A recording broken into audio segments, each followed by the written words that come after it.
টুকিটাকি সংসারে আর কি থাকে।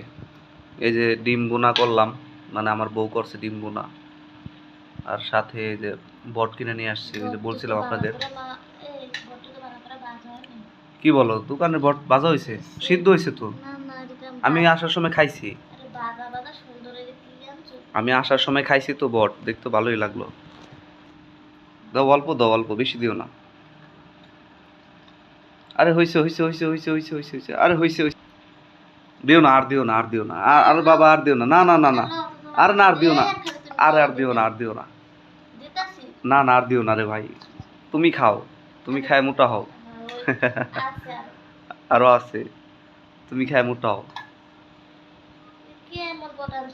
বট তো না, বট ভালোই, এরকমই তো বট।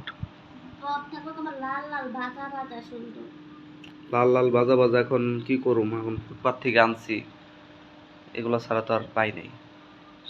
সমস্যা নাই, নেক্সট টাইমে আবার ভালো বট আনবো। আহারে রাগ করলা, এগুলা খাও তুমি। আচ্ছা সমস্যা নাই, তুমি ওই মাছ রান্না করছো, মাছ রান্নার ওইগুলাই খাও।